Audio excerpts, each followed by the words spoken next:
1 Raja, Chapter 3. 2. सोलोमनाची कीर्ती. A. जाणार सोलोमन. सोलोमनाची वळख. इजिप्ताच्या राजा फारावचो सोलोमन जावंय जालो आनी ताणें फारावचे दुवेक आपली पोतीन करून घेतली आनी आपल्या खाशा घराचें तशेंच सर्वेस्पराच्या घराचें जेरुजाल्याच्या दुर्गांचें बांदकाम सोंपोसर ताणें तिका दाविदाच्या शारांत हाडून दवरली. पूण लोक अजुनूय उंचल्या स्थानाचेर आपले योद्ध भेटयताले, कित्याक तेन्ना सर्वेस्पराच्या नांवा खातीर एक घर तयार जावंक नासलें. सोलोमन सर्वेस्पराचो मोग कोत्तालो. दावीद आपल्या बापायच्यो आज्ञा तो पाळटालो, पूण तो अजून उंचल्या स्थानाचेर होम भेटयतालो आनी धूप जळयतालो. जिबियोनांत सोलोमनाचें सोपण. त्या दिसांनी सोलोमन राजा जिबियोन दोंगरार योद्ध भेटोवंक गेलो, कित्याक हो दोंगर सगळ्यांहून व्हड आसलो. थंयचे वेदीर सोलोमनान 1000 होम भेटयले. जिबियोन दोंगरार सर्वेस्पर सोलोमनाक रातचो सोपणान दिश्टी पडलो आनी देवान म्हणलें, मुजे कडचें तुका कितें जाय तें माग. सोलोमनान जबाब दिलो, तुज्या सेवका आनी म्हज्या बापाय दाविदा विशीं तुवें व्हड भोळेपण दाखयलें, कित्याक तुजे मुखार तो विस्वाशीपणान, प्रामाणीकपणान आनी सरळ मनान चल्लो. आयज पर्यंत ताच्या पुताक ताच्या शिवासनार बसून तेंच बोळेपण तुवें ताका दाखयलां.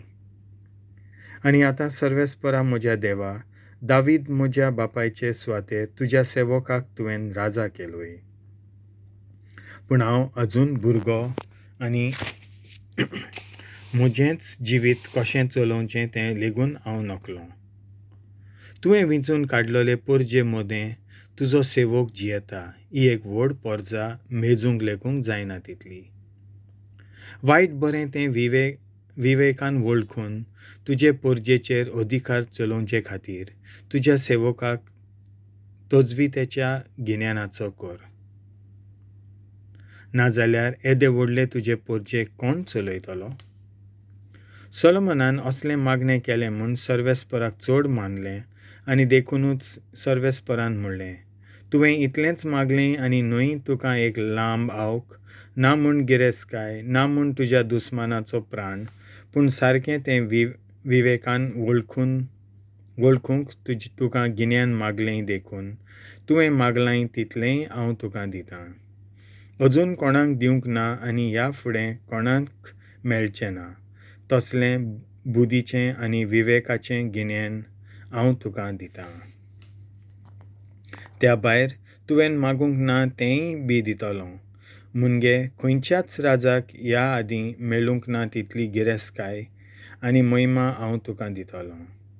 दावीद तुज्या बापायन म्हजो पाटलाव केलो तसो तूं म्हज्या वाटांनी चलशी जाल्यार आनी म्हज्यो आज्ञा आनी नेम सांबाळची जाल्यार हांव तुका लांब आवक दितलो. तेन्ना सोलोमन उठलो. तें एक सोपण आसलें. तो जेरुजाल्याक परतलो आनी सर्वेस्पराच्या कोराराच्या आगपेटी मुखार उबो रावलो. ताणें उलपायलोलीं बलिदानां आनी शांतीचीं बलिदानां भेटयलीं तीं आपल्या सगळ्या चाकरांक जेवण केलें. सोलोमनाचो निवादो. त्या उपरांत दोग नायकिनी राजाशी आयल्यो आनी ताचे मुखार उब्यो रावल्यो.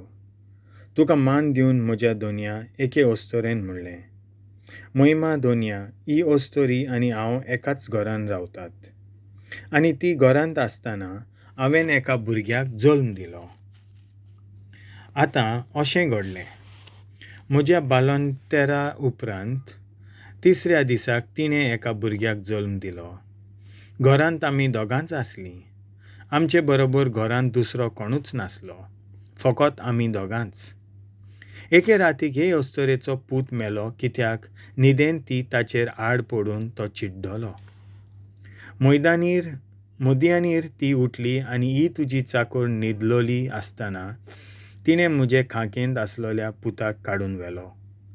ताका आपणाशी दवरलो आनी आपल्या मेल्ल्या पुताक म्हजे खांकेंत घालो. हांव जेन्ना म्हज्या पुताक दूद दिवपाक गेलीं तेन्ना तो मेल्लोलो देखलो. पूण जेन्ना सकाळीं ताका हांवें बारीकसाणेन पळयलो तेन्ना हांवें जल्म दिल्लो भुरगो न्हय म्हूण म्हाका सिद्ध जालें. ती दुसरी अस्तोरी उलयली, हें सारकें ना. जिवो आसा तो म्हजो, मेला तो तुजो. तेन्ना पयले अस्तोरेन जबाब दिवन म्हणलें, ना, मेला तो पूत तुजो, जिवो आसा तो म्हजो. आनी तीं दोगांय राजा मुखार आड्डून वाड करपाक लागलीं. तेन्ना राजान म्हणलें, जिवो आसा तो म्हजो, मेला तो तुजो. पूण दुसरी म्हणटा तें सारकें न्हय. मेला तो तुजो, जिवो आसा तो म्हजो. ह्या फुडें राजान म्हणलें, म्हजेशी एक तोर्सा धाडात. आनी तांणी राजा फुड्यांत एक तोर्सा धाडून दवरली. राजान म्हणलें, जिवो आसा त्या भुरग्याचे 2 कुडके करात आनी अर्दो एके अस्तोरेक दियात आनी अर्दो दुसरे अस्तोरेक दियात. हें आयकून जिवो आसलेल्या भुरग्याचे आवयन भुरग्याचे काकुतीक येवन राजाक म्हणलें, हांव उपकार मागता म्हज्या दोनया, तो जिवो आसा त्या भुरग्याक तिकाच दियात, पूण ताका कसोच मारून उडयनाकात. पूण दुसरेन म्हणलें, तो आमच्या मदल्या कोणाकूच मेळचो न्हय, ताची अदनां करात. तेन्ना राजान आपलो निवादो दिलो. जिवो आसा तो भुरगो पयले अस्तोरेक दियात, ताका मारूं नाकात. तीच ताची खरी आवय. राजान दिल्ल्या निवाद्याची खबर आख्ख्या इस्रायलान आयकली. सगळ्यांक राजाची भिरांत दिसली, कित्याक न्हीद मेळून दिवंक सर्वेस्पराची जाणवाय ताचे सोबे आसली म्हूण तांकां सिद्ध जालें.